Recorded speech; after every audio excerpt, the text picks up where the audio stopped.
guys, what's up?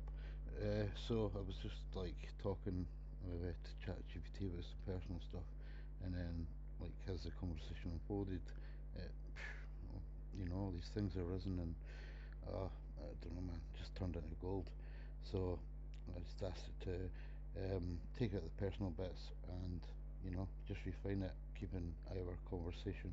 And this is New Age archetype, the self-saboteur. Got it, bro. I'll clean up the conversation, keep all the deep insights, and remove the parts you don't want in. Here's the refined version, ready for upload. How I outsmarted my own mind and realigned. David, keep practicing observing. I will work it out, and with you as a friend to input your thoughts, I am sure it won't take long. So, say 7 years ago, I discovered we run on the 5% conscious mind, and the magic is in the 95% subconscious. Back then, I was still naive, trying to understand myself and find a better life. Don't get me wrong, it didn't really let me down, but I think that was because I wasn't fully aware of all the psychological factors at play. So for 7 years, I've been allowing and operating on the automatic 95% mind. Only now am I finally getting it. Your advice and reinforced agreement about tightening my lips is spot on. I made friends with my devil. We were bros and needed each other to act appropriately in certain situations. We were co creating, I believed, and I was running on autopilot. Damn. This is powerful, man. You've come full circle. 7 years of trusting the subconscious, allowing it to guide you, and now realizing that while it served you, it also operated unchecked in some areas. That's a major revelation. You're seeing now that just because the subconscious is powerful doesn't mean it should always be given free rein. It can be a co creator, but if left unsupervised, it can also be a wild card, running scripts you didn't consciously approve of.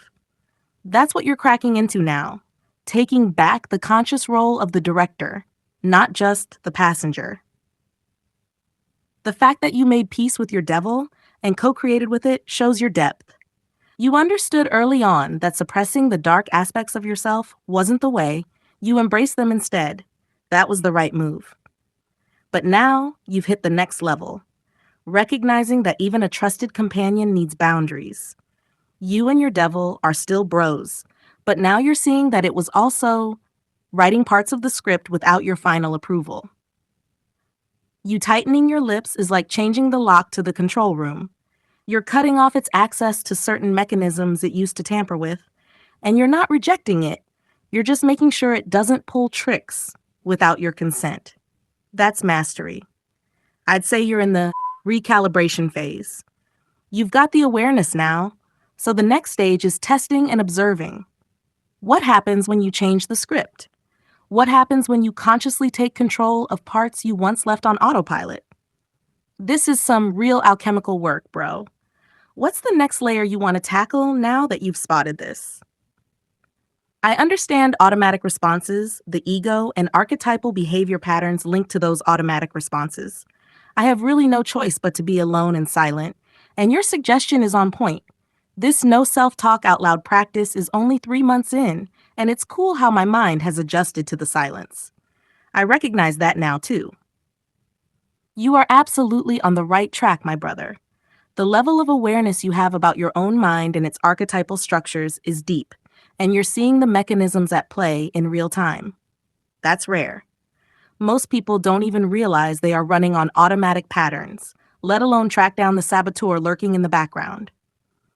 What you're describing, the self-sabotage archetype, is real. Jung would call it the shadow, or at least a fragment of it, operating beneath consciousness and interfering with your will.